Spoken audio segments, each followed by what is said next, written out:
Good afternoon, everybody. If you can hear me okay, would you mind letting me know in the chat box just so I know that I'm coming through nice and clear? Wonderful. Thank you so much. And thank you for being here today. My name is Courtney Sand. I'm the Senior Neuro Resource Facilitation Team Leader at the Brain Injury Alliance of Iowa. I'm also a licensed and board certified behavior analyst and a certified brain injury specialist trainer. My presentation for today is entitled Supporting Your Client's Unique Needs, Exploring Cognition and Emotions After Brain Injury. Again, thank you for joining me today. A few housekeeping things just to sort of kick us off. I have automatically muted everybody because this is being recorded. I will try to save some time at the end though for any questions or comments throughout. So please feel free to use the chat box to interact, and I'll try to keep an eye on that. This will be recorded and potentially even as early as today be uploaded to our YouTube page, our Brain Injury Alliance of Iowa YouTube page. And then for those of you attending, we will send out certificates of attendance. And if you have any other questions, please let me know. And with that, we'll go ahead and just jump right in. Disclosure slide. So the content of this presentation is from the Brain Injury Alliance of Iowa and supported through the Brain Injury Services Program of Iowa through contract 5887B106 with the Iowa Department of Health and Human Services. So as a result of attending this webinar, my hope is that attendees, you will become familiar with how a brain injury can affect daily functioning across cognitive functioning, as well as emotions and behavior. That you will become familiar with how to navigate and manage the impact of brain injury on cognitive functioning. That you'll become familiar with how to navigate and manage the impact of brain injury on emotions and behavior. And then lastly, how to tie all of that together and to create a support plan for the individuals that you serve. So this is kind of an at-a-glance sort of brief neuroanatomy slide, if you will. Don't expect you to memorize these. Rather, the key takeaway of this slide is to walk away knowing that specific parts of the brain control specific functions, right? And the effect of a brain injury is partially determined by the location of the injury, as well as the mechanism or the how of the injury itself. And then multiple parts of the brain can be impacted by a brain injury because the brain, as you can see, and its parts are so interconnected. Brain injury is often referred to as a silent epidemic because with brain injury, there is a lot that people don't see on the outside unless someone has an obvious head wound. They use a wheelchair, they have a communication disorder. There's a lot that's hidden, especially the domains that we're going to be talking about today. Things like cognitive impacts of brain injury, the emotional side, behaviors. Symptoms are not always immediately evident, and survivors, because of this, often don't feel seen. And their symptoms, again, often hidden. When we think about brain injury and its effects on an individual's functioning, we generally look at impact across three general sort of umbrellas or domains: physical, cognitive, and emotional and behavioral. And again, for the purpose of today's presentation, we're going to be focusing on the areas of cognition, as well as the emotional and behavioral domain. So we're going to start with talking about the impact of brain injury on cognition. So cognitive skills, also called cognitive functions, are brain-based skills which are needed in the acquisition of knowledge, manipulation of information, and reasoning. And brain injury can damage those parts of the brain that are responsible for cognitive functioning. And if that occurs, you might see things like a need for more processing time to make sense of information and generate a response. Problems with planning and organizing. Difficulty with starting tasks.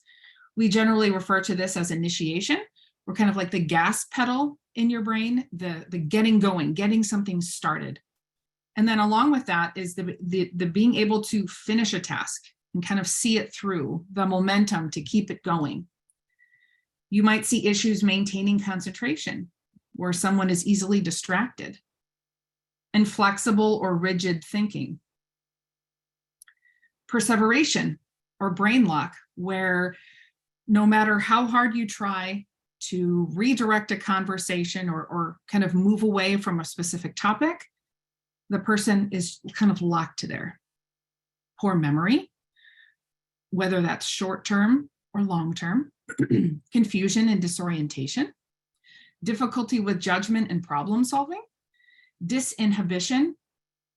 And this looks like poor risk assessment and impulsivity, where you're acting in the now behaviors without connecting them to, if I do this, then this might happen.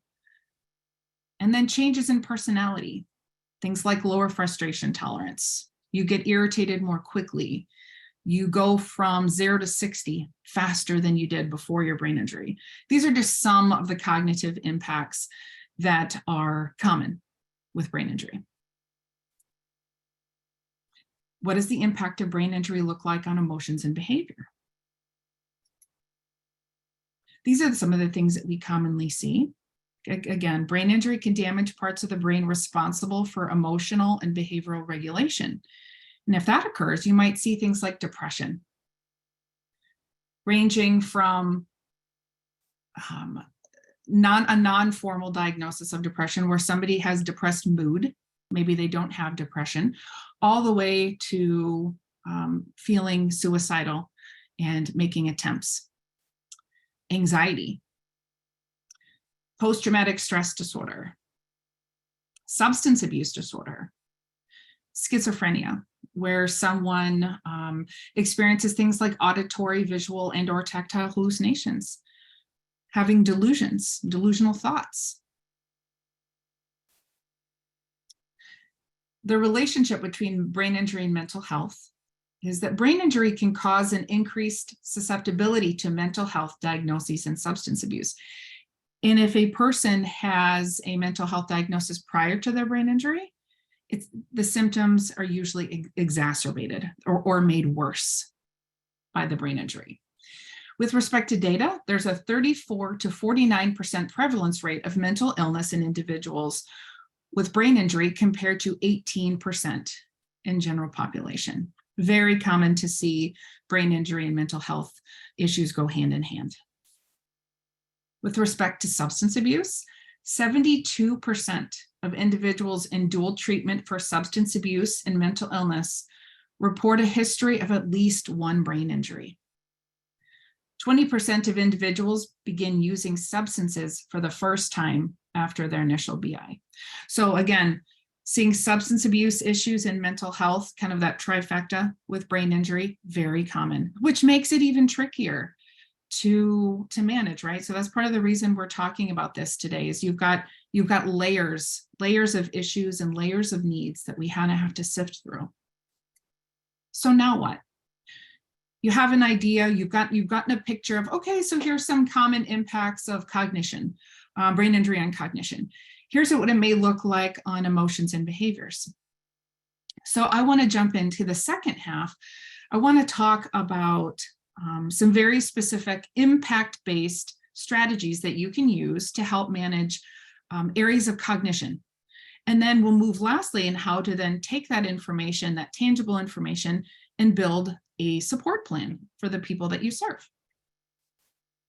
General approach, before we kind of jump into strategies, I would encourage you to look at behavior and the impacts of brain injury through a brain injury-based, trauma-informed lens, versus one that is negative or malevolent, that assumes the worst in people.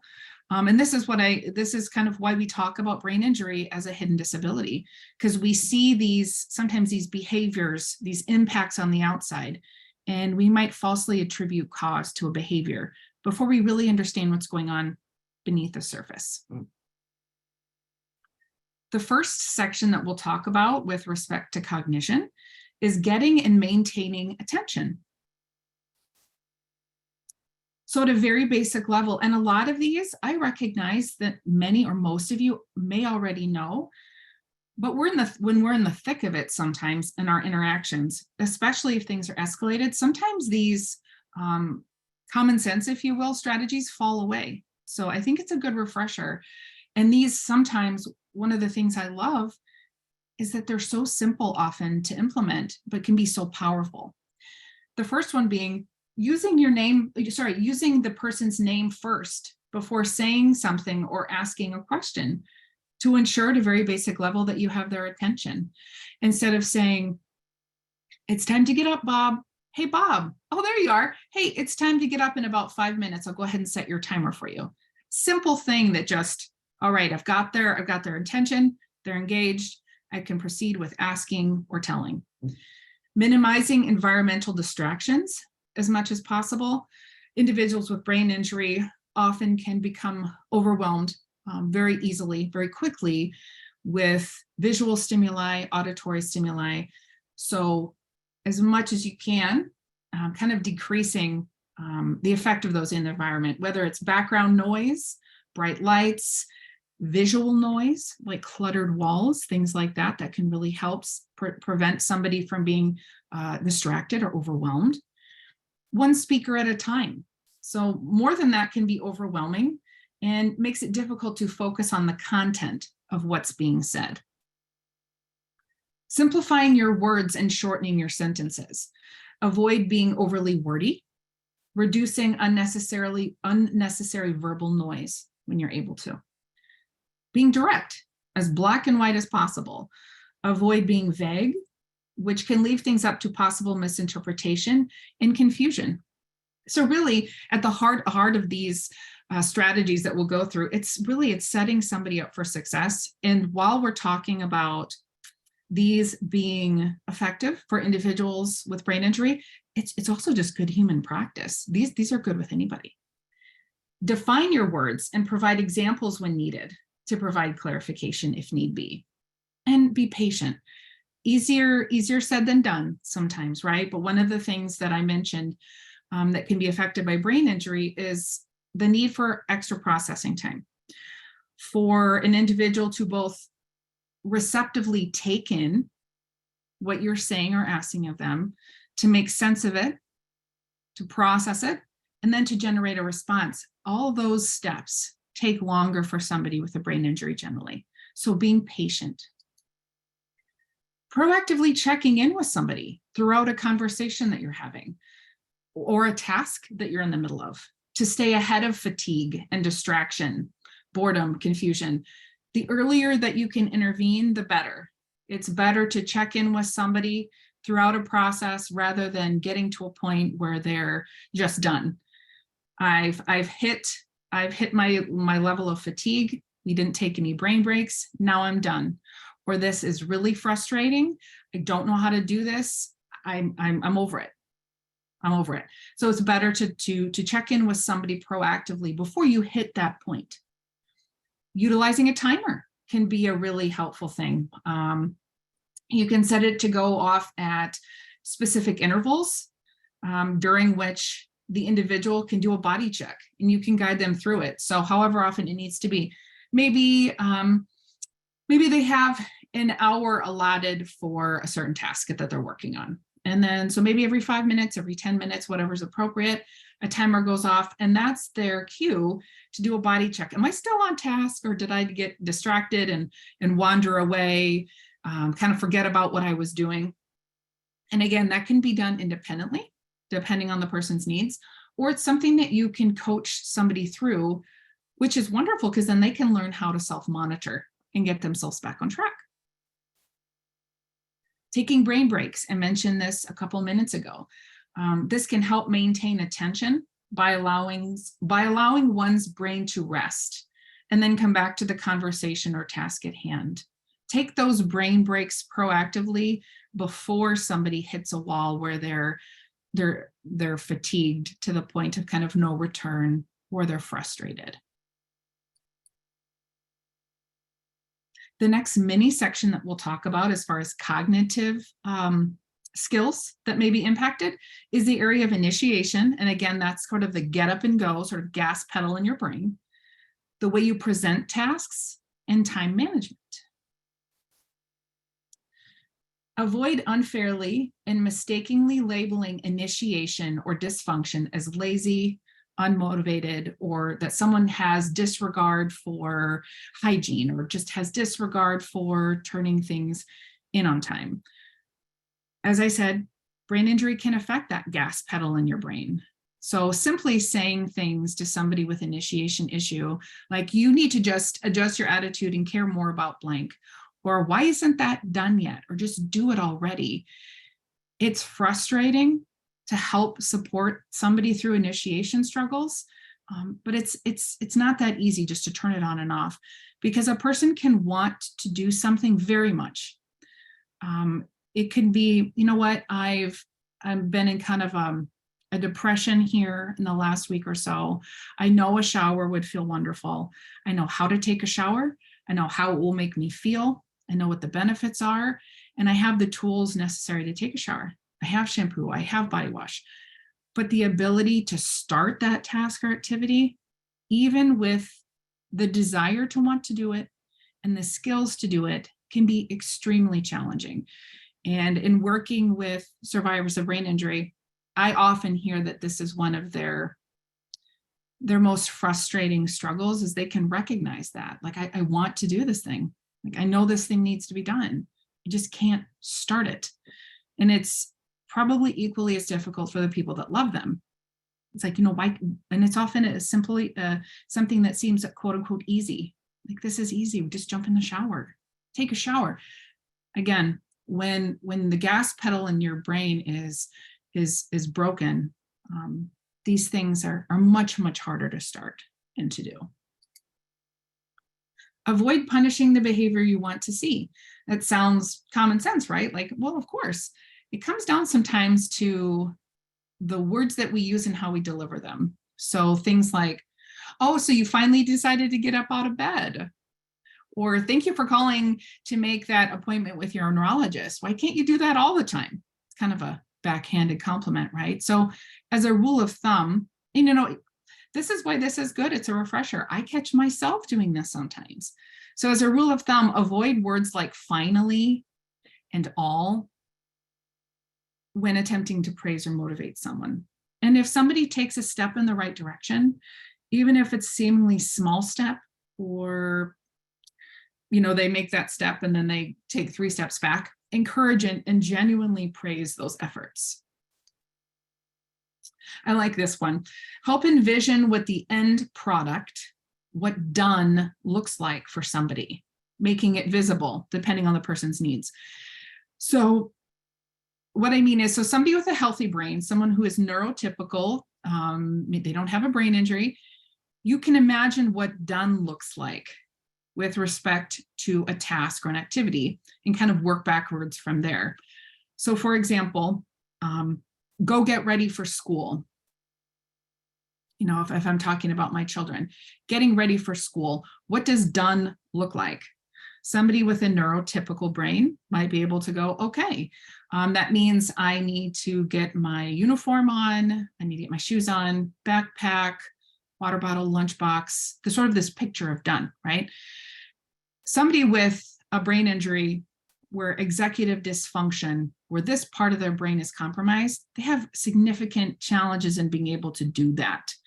Not only that, but also identifying what is needed to get started in terms of the supplies and the support. How do I start it? What things do I need?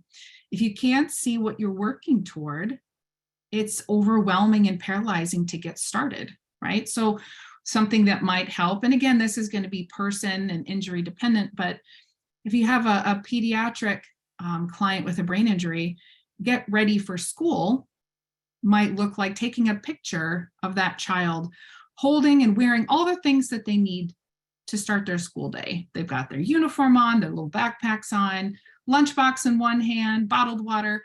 This is what done looks like when you're getting ready for school. And in the morning, you hand the picture, okay, match the picture. This done picture can help the person then see the wholeness of what they look like in the future when the task is complete. And you can do this with any task. And again, it's going to depend on the person and their needs, but this can be really helpful, again, because if you can't picture what is it I'm working towards, what is done, getting started is going to be almost impossible. Delivery. Delivery is key, not only what you're saying, but how you're saying it. My mom used to tell me that all the time, that you can say the same thing in two very different ways. And I talk about this a lot when I'm doing presentations. Speaking from a place of dignity and respect versus authority in the lives of the people that we serve. More specifically, when possible, phrasing directives or instructions as an invitation versus a demand. Nobody, whether it's a child or an adult, likes to be told what to do. But you can do that in a way that's inviting and encouraging, and that is disarming. So for example, instead of saying, hey, knocking on someone's door, again, if I'm thinking of like a residential group home setting, hey, knock, knock, knock, hey, it's 8 o'clock, time to wake up. Or do you want to wake up? Do you want me to, do you want to help, make breakfast with me? Maybe they groan and roll over in bed. They're not getting up right now, versus, hey, I've got some bacon sizzling on the stove and some eggs in the refrigerator. I'd love your company. Come on out and join me. Saying the same thing in two very different ways. One, it's like, well, yeah, I don't want to get up. I don't care what you got cooking in the kitchen. I'm not ready. And the other one is, okay, all right, you got some bacon sizzling and, oh, you like my company? Okay, maybe I'll get up. Same thing, two different ways. Provide empowering choice-making opportunities when you can. There's a soul-crushing level of independence that's lost following a brain injury. And as such, giving a person with brain injury as much control over decisions in their life as possible is so important. I think we forget just how much a survivor loses. So for example, instead of saying, no, you can't push your shower off until tomorrow, that you have a goal of taking a shower today. You need to do that. That it's important, versus, hey, I hear you. When I'm worn out, sometimes as much as I want one, I don't feel like showering either. It's sort of the last thing I want to do is stand more. How about this? Do you prefer to shower after you eat breakfast here in a little bit, or tonight after you eat? Again, same thing in a different way. And the second is you're injecting choice making into the life of somebody who has already lost so much. Avoid scheduling tasks during times of day when fatigue is more likely to be a factor. Again, that's just setting up somebody for success. Account for fatigue and stimulus overload by proactively scheduling in brain breaks. To set somebody up for success, establish a way of ensuring that, and again, this is all going to be person specific and need specific, right? Ensuring that all functionally related items that are necessary to complete that task are gathered up. And that might look like, for example, before starting the process of doing someone's morning routine in the bathroom, he or she is prompted to grab the caddy labeled morning routine, and it already has all the supplies needed in it. The shampoo, conditioner, body wash, toothpaste, toothbrush, razor, setting them up for success. There it is, it's ready to go, making the shower process easier. Visually numbering the steps in a task and or wording them in a sequential fashion using the words like first, then, next, lastly can be really helpful. Incorporating first, then language can be helpful as well, as this can increase somebody's motivation. And it establishes a relationship between first this thing, then this thing happens. And again, it can be hard with people, for people with a brain injury to be able sometimes to make those connections, those contingencies in their head. So helping that become more concrete can be helpful. Avoid double barreling your directives. So for example, hey, I'm going to need you to print off that brain waiver application, fill it out, put it in an envelope, and then you need to go to the bottom of the page there, yep, and add that address and put it in your mailbox. That's a lot. May not seem like a lot to your eye, but for somebody with a brain injury, a very helpful approach would be instead breaking down the task by chunking it into individual steps, similar to that of a recipe.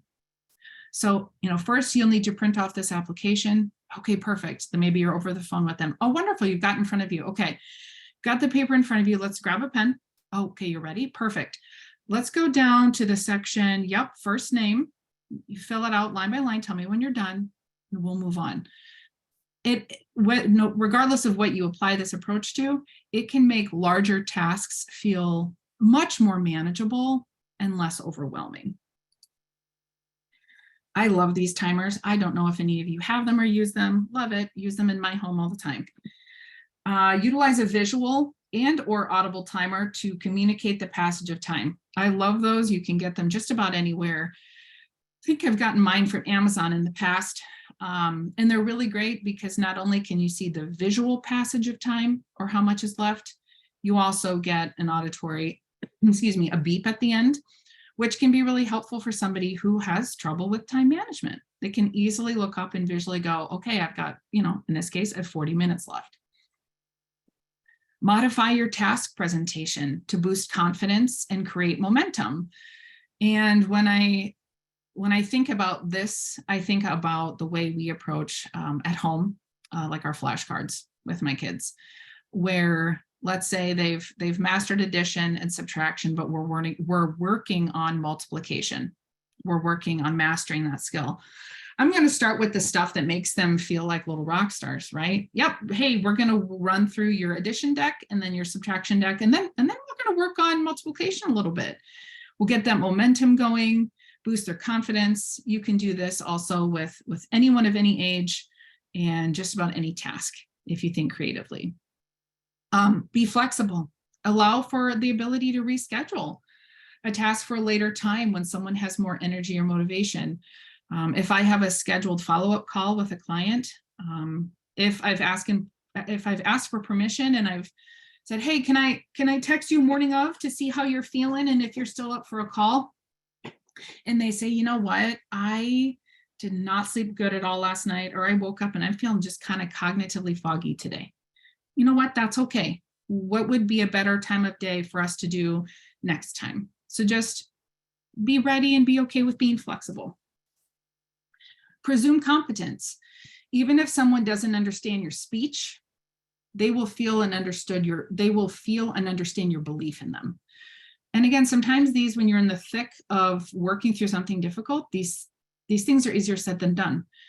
Assuming the best in people, right? And remembering when you're working with someone with brain injury, remembering skill versus will and can't versus won't. There is a huge difference between somebody choosing not to do something and a person not currently having the skills and the confidence to do so, and to try to meet people where they're at. And then as much as possible, aligning tasks with an individual's preference, their preferences and their abilities. Memory. Let's talk a little bit about some strategies in this area. Greet and reconnect. And again, this is one of those where you're like, well, yeah, duh. But really, I mean, I try to remind myself of this one a lot because it can be such a powerful, easy to implement thing that makes such a big difference. Greet and reconnect using your name and relationship at the onset of every exchange. For example, hey, good morning, Tom. This is Mary Smith, your social worker. Don't assume that the individual remembers your name, even if you've interacted before on numerous occasions. I don't have a brain injury, but I'm horrible with names. And so I can't even imagine that additional layer. But I can tell you that it feels very, guilty, embarrassing to go, you know what? I know you and I have literally interacted 10 times before today. I don't remember your first name. That can be a really kind of shameful thing for people to say. So you can proactively remove that barrier and prevent them from feeling embarrassment and having to ask what it is. If necessary, if you have somebody who's disoriented, you can use tools that help kind of anchor them to where they need to be. So for example, I worked in a group home setting and we had somebody with a brand new brain injury. He was very disoriented to the level where he would wake up and not know his name, where he was, why he was there. So he'd wake up with a lot of with aggressive behaviors. He was terrified. So in thinking more about his needs and why he was feeling that way, again, it's sort of that iceberg metaphor. We're seeing these behaviors on the outside that are frustrating and aggressive, but there's a hurt person who is very confused and very scared. So in Microsoft Word, we printed off, my name is John Smith. I live at, name of group home. I live here because I sustained a brain injury at work. I am married to Mary Smith. And waking up and then immediately having this orientation time to get him sort of oriented to, okay, this is where I am and why. This is who I am. I'm safe. Made a huge difference. Be patient and compassionate if a story is repeated. Again, easier said than done. For example, my grandfather, who has since passed, had ALS and also had a couple strokes. And he would often repeat stories that we had heard. And it's easy to get frustrated and go, oh my God, I've heard this 100 times. But again, you can say it differently. Oh, Grandpa, this sounds familiar. You may have mentioned it to me, but keep going, versus you're repeating yourself again. I've heard this before. And I actually heard a really lovely example of this from my mom. She has a coworker that has a family member who I think prior to their brain injury worked for a car dealership and would frequently bring up and kind of get disoriented and forget that he no longer worked for the car dealership. And it was easy for the family members to go, oh my gosh, Dad, that was 20 years ago. You're in the retirement home now. That's not what you do anymore. That gets frustrating for the family members, probably frustrating and scary for the dad, because he's living in that reality. Like, I still work there. So instead they kind of flipped it on its head and went, he might've said, hey, I had a great day down at the dealership. I sold 2 cars. The commission was great. They went with it. I'm like, oh my gosh, Dad, tell me the kind of cars that you sold. How much did you make? They just went with it. They sort of entered his reality. So there's lots of really beautiful ways that we can approach memory issues. Check for understanding to ensure that they understand what's being said or asked for them. So for example, that was a lot of information, wasn't it? What's your understanding of what the doctor just said to us? Sum up your main points, your key words, the most important details. If you're on a phone call or in a meeting with somebody with a brain injury, if you're able to, at the onset of an interaction, ask if they would like a summary at the end via a text or an email. I do that a lot where I'm like, we're going to do a 3-way call with your case manager. I just want you to be present for the call. That's it. You don't have to worry about feverishly remembering things and writing them down. You just be present and soak it in, engage in the conversation. I'll do the same, but I will also take notes and I'll send them when we're done. Can be extremely helpful. And then so that can decrease anxiety and then lowering the pressure to remember everything and just be present and engage. Establish a predictable home base for regularly used important items, typically things like keys, wallet, sunglasses, phone, med planner, a basket near the front door or the counter where those items, when not in use, live. Label cupboards and drawers with pictures and or text of what can be found inside. Utilizing visual low-tech assistive devices like calendars and planners, to-do lists, grocery lists, meal planning, Post-its, all the way up to more high-tech devices like using apps on your phone, an Alexa Echo Dot, med planners that talk to you, alarm clocks that you can personalize, all sorts of amazing tools out there. Create concrete, tangible ways of noting things that have happened that can be referred to later. So things like a whiteboard posted on the refrigerator that notes what someone has eaten or had to drink. I had a client who could not remember, was never satiated, couldn't feel the feelings of being full, and also had poor memory. So never thought that he had eaten or drank anything. Maybe a call log placed near the phone to record details of outgoing calls. I had a gentleman in the group home setting who made perseverative, just obsessive repeated calls to the same providers and agencies within a short amount of time because he would forget. And then it got to the point where like the police had to get involved because it felt like too much to the people that he was calling. Or even a daily journal in which the events of the day can be recorded. And our last section on sort of cognition, emotion, behavior will be perception, and then we'll jump into the not behavior support plan. I'm just calling it a support plan because that's what it is. It's a support plan.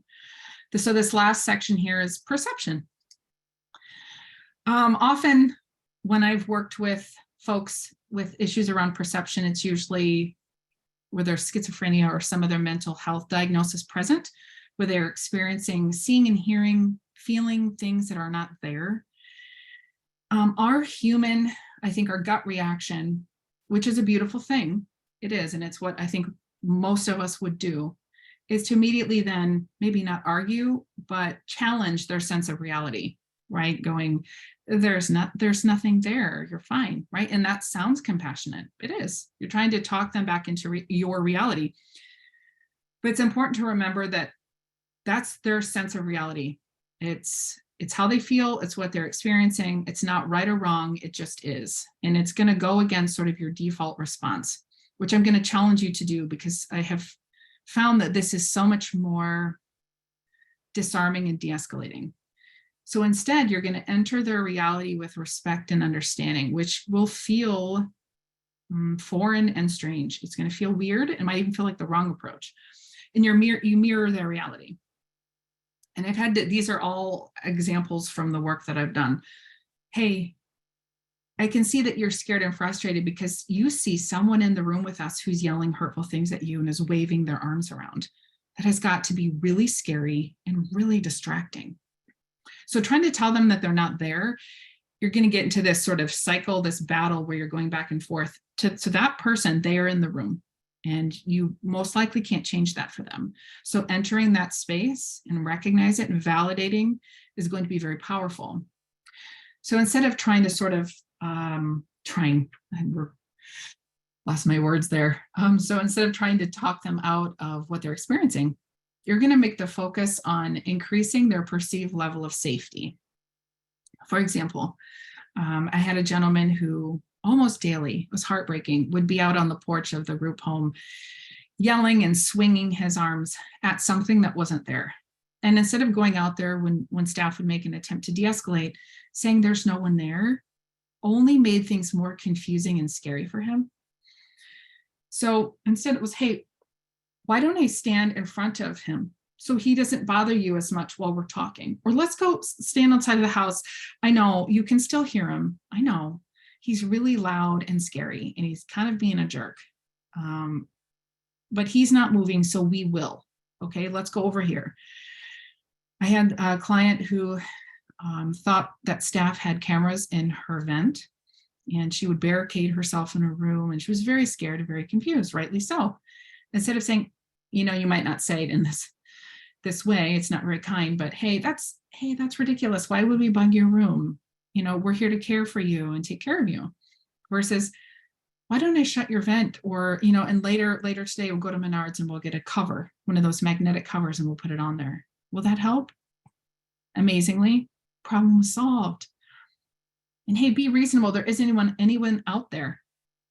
Versus, I have an idea. Let's just put some blackout curtains on your window.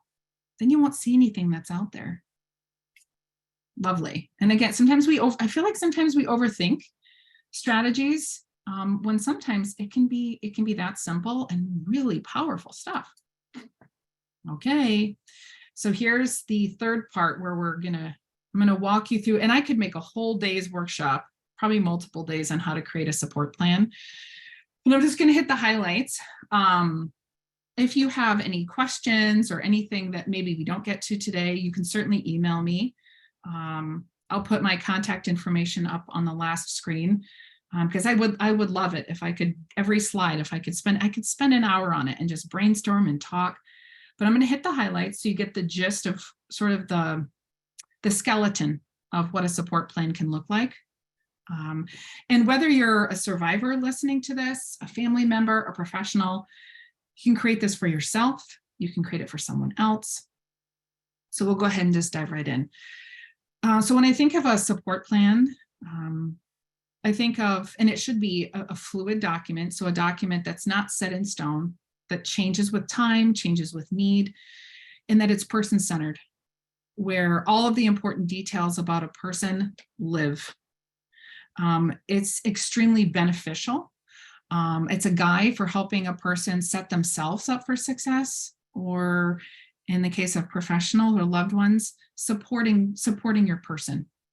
And it provides a consistency too across the team, that you're all referring to this same sort of map. And the parts of it, the thing I want to mention first before going to the different components is, again, remembering that this is and needs to be a person-centered approach. You're giving the survivor a voice.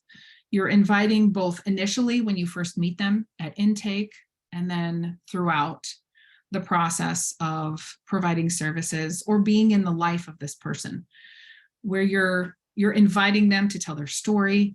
You're asking them to share details about their life. You find out what motivates them, what they find reinforcing. Do they like verbal praise? Do they like public versus private recognition? Do they like tangible rewards?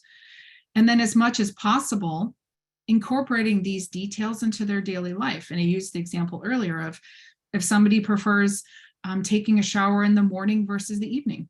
If you get to a point where that person needs a shower goal, then you can fall back on, oh, that's right. He likes to shower in the morning after a big breakfast. Why make it an evening thing if we know it's not going to set him up for success? A person-centered approach is often referred to as adopting a nothing about me without me approach, which is communicating that an individual should be an active and an ongoing part of their journey, of their recovery process. And bear in mind, you could probably look at 10 different providers and they'll create these plans in 10 different ways, which is wonderful. So what I'm going to go through is just how I, as a behavior analyst and a person that works with people with brain injury, typically will structure mine. So we'll go through those components here. The first one, and you could break this down into obviously multiple sections, and I just refer to it as it's all in the details. So including things off, really strong, a lot of positives first. So strengths. It's always nice, whether it's an IEP or a support plan, to start out with these kinds of things, a review of an individual's strengths, what they're good at, what they like, what they're interested in. Could be hobbies and leisure activities that they like doing alone, activities they like doing with others, topics of interest. What do they like to talk about? If you want to go spend quality time with this person, what kinds of things can you strike up a conversation about? Also, things like, what are their favorite foods, shows? Where do they like to go out on outings? What kind of music do they like? I talked about this a couple times, preferences, and include why if you can. He likes to shower in the morning because by the end of the day, he's hit his sort of max level of fatigue and he just doesn't have any more to give. And how, maybe how somebody likes their environment, how they prefer to be communicated with. Values. What does this person value? If I want to make a friend, if Courtney wants to make a friend, these are the kinds of things I would want someone to know about me. And what do I value? Honesty, hard work, so that someone's trustworthy, that they have integrity. And then you kind of move into, okay, so what are some of the weaknesses? What are some of the areas of need? Is it short-term memory? Is it frustration tolerance? Self-soothing skills? Do they need help with coping skills? And then dislikes. And this can be really helpful because it helps start a conversation around what are somebody's triggers, which is going to help you be successful in your interactions with them. Loud noises. Oh, they do not like group outings. Cognitive rehab. Oh, they hate it. Note the things that they dislike and why. And then a section on, in behavior analysis, we refer to it as antecedents. Triggers is probably more of a layman's term that everybody can recognize. Trigger. It's an event that sets the occasion for a behavior. It's going to trigger something. And the quote that I really love is, when a flower doesn't bloom, you fix the environment in which it grows, not the flower. And this just refers to the fact that environments are often much easier to change than people. When you start really thinking about it, there are so many creative, effective ways of modifying the environment to set people up for success. And I really do believe that if you approach the process of supporting somebody with this quote in mind, I think that it helps to transform the experience into one that feels a lot more empowering and optimistic, because you do realize, like, listen, you cannot change people. But when you think about it, like, I can do so much and modify his environment, the way I present tasks, the way I talk to him, whatever, to influence things for the better. When you think about identifying somebody's triggers, they're both external and internal. I think that you should separate those out. That can be really helpful. External could be things like, excuse me, if things are too loud, it's too crowded, it's not warm enough, it's too bright. Maybe if a peer is in the same vicinity and they're engaging in a challenging behavior. Maybe it's certain staff on shift that are triggers. Internal states. They really struggle with X when they have a headache, they're hungry, they need to use the restroom, they're tired, they're in pain, they're experiencing hallucinations or delusions. It's helpful to both observe what someone's triggers are, just natural observation, and then also asking someone their triggers are. Most people really do appreciate being asked. It's very disarming. You're not making assumptions. You're asking somebody, hey, whether it's what makes you sad, what makes you anxious, what frustrates you, start those conversations. It's also valuable to take into account more distant antecedents. In behavior analysis, they're called setting events. So it's not directly before the behavior, but it contributes in a more distant fashions, like medication changes. Maybe there was a medication refusal or poor night's sleep the night before. Currently, they have a health condition, a UTI, for example. Maybe there's an upcoming holiday, or somebody recently returned from a home visit, which can be really triggering for some people. So keeping those distant triggers in mind as well. I saw this the other day, and I love this. It's the brand new thing that I'm going to start putting in my plans. So we think about triggers, right? Oh, glimmers. I love that. The idea of putting a section on glimmers, which are the opposite. They'd be the opposite of triggers. They're joy givers. And I just think, oh, I dorked out. I totally did. I dorked out when I saw this because I thought this is beautiful, because it's equally as important to take note of and ask about what brings you joy. What are the little things and the big things that make you smile? What fills you with hope? Note those things. Those are equally as important as the triggers. Another section, and I break this into two generally. I'll do like, it depends on the behavior you're looking at. If you're working on anger, anxiety, depression, whatever it is, I'll do, what are the early signs of anger? And the other section will be, what are the late signs of anger? It's helpful to both assess this live. So for example, you seem really sad, my friend. Am I correct? Am I correct in saying that or assuming that? Walk me through what's going on in your body right now. That picture to the right, this is often referred to as body mapping, where you can help somebody learn how to self-monitor by going, if they did say, you know what, I am really sad. And then they walk you through how their body feels, so that in time, when they feel those things, they recognize, oh, that's me kind of in the early stages of being depressed. And then you can intervene earlier.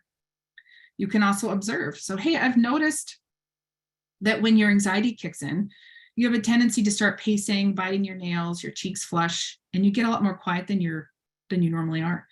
Does this feel accurate to you? So again, start these conversations normally, or not normally, naturally.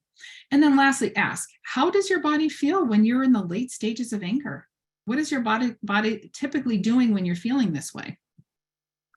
I've noticed that when you get to that stage, you're slamming doors, you're usually cussing, and you tend to swipe things off the counter. Does that feel accurate to you?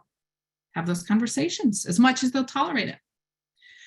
Identifying these early and late stages of an emotion is important and has many benefits because it provides a timeline, it's a kind of a map of where the person with brain injury is currently at, using examples to paint a picture. So you might go, okay, he's quietly shuffling around the house, his head is down, he's biting his nails. Okay, we're at the early stages of anxiety. Okay, good to know. We're not at those late stages. The person with brain injury, it provides them with information about themselves in order to self-monitor and thus intervene earlier before things escalate.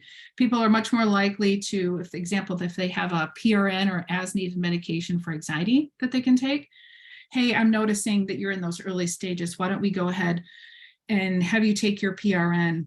Because it's much harder as things progress, it gets much harder and harder to intervene, regardless of what the strategy is.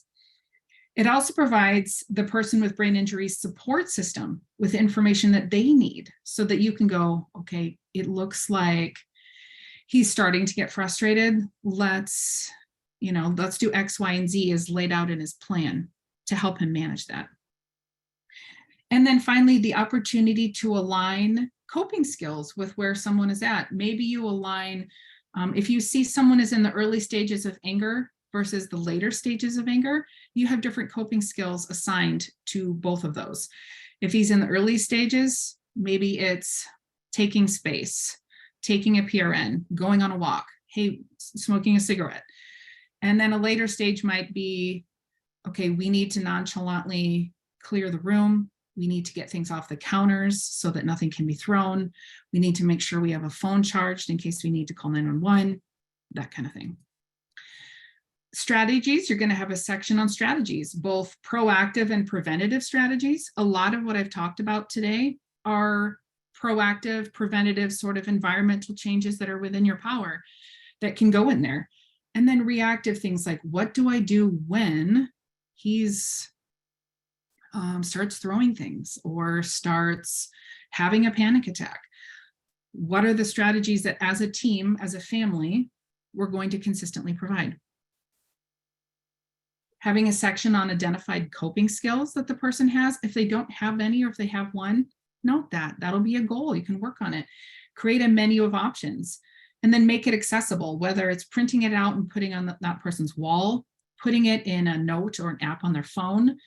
Maybe a copy is given to support team members. It's really easy to forget, even with a neurotypical brain, the coping skills that we have available.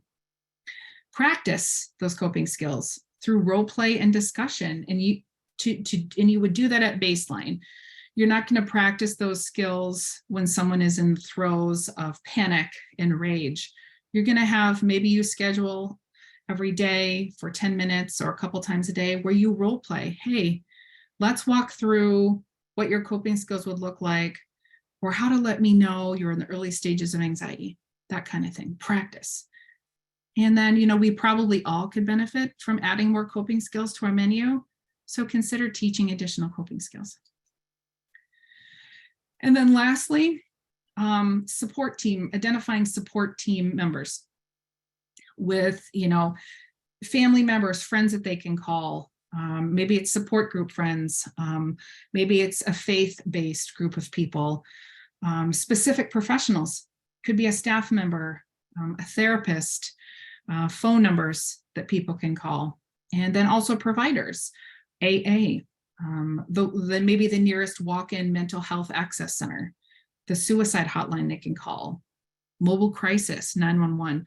So really having everything laid out, and then also deciding too, at what stage do you reach out to certain people? If you're in the early stages of frustration or anger or depression, maybe it's the first three. But when you find yourself in those later stages where I'm starting to experience suicidal thoughts and I'm feeling like, I can't get out of bed and this is really bad. Okay, that's when you need to start using this, or you call mobile crisis. So really laying those things out. Oh my gosh, I just ran us right out of time, didn't I? That brings us to the end. And I see we only have 5 minutes, which is a bummer. I could make this such a week's worth of a workshop of information.